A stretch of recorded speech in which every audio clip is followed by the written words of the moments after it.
Okay, so today we'll be finding the vertical and horizontal asymptotes for this equation and graphing them. So for case, so first we'll figure out what m is. M is the numerator, which is 1 since there's no exponent. N is the denominator exponent for x, and it's there. We don't see one, so it will be 1. This will be case 2 because 1 over 1 equals, well, 1.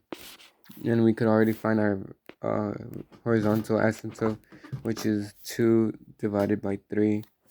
And we'll just leave it at that because it's more simple for when it's graphing. So how we could make how we could make this equation y equals 0 is making the top have the top have 0, making it equal 0. So what we could do is plug in y equals 2x, 2 times 4, negative 4, no, positive 4, plus minus negative 8 over 3, open parentheses, positive 4 plus 6, and this equals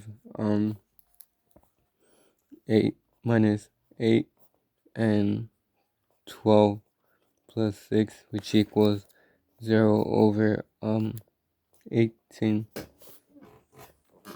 So now that we found that, we could find our vertical asymptote, which what we'll do is take the bottom equation, 3x minus 3x plus 6, and set it to 0 like this. Now what we'll do is subtract negative 6 on both sides. 3x equals negative 6. Divide both sides by 3. X equals negative 2. Our vertical asymptote is negative 2. A vertical asymptote doesn't touch the curve because it's just like a borderline.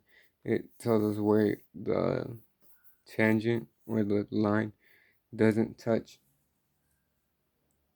Now, now that we have this, we know what our x-axis will be, and it'll be negative 2. And x-axis is where a line or a function uh, intercepts or crosses the x-axis and goes to the positive side or to the negative side. So, and the y-intercept will be our 2/3, and it's where a line passes, again, like right here, when a line passes to this side, to the positive side, or passes it, goes to negative, and for the x-axis it goes from the positive side to the negative, or negative to the positive. So, and to find the y-axis, all you do is you take the m and the n, like the numbers for it, and you just divide it. Now what we'll do is we'll graph. So negative 2 is right here, so this will be our one of our border lines. And then 2/3, we could say it's like right here, like right here. So we'll just create that. Now that we have this, uh, um,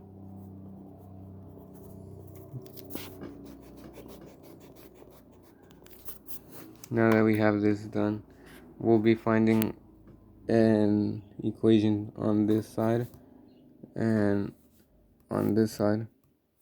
So what we need are points.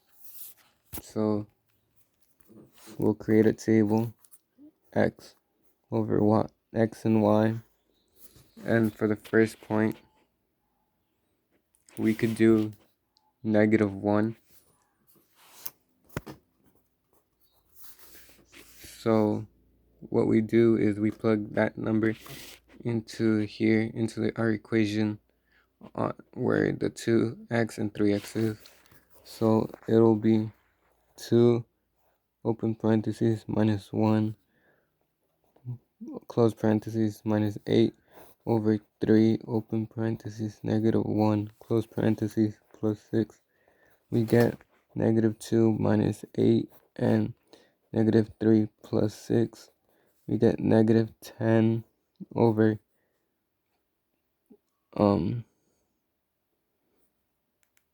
-10 over 3. And that's all we could go. So -10 over 3 will be our final answer because we can't move it.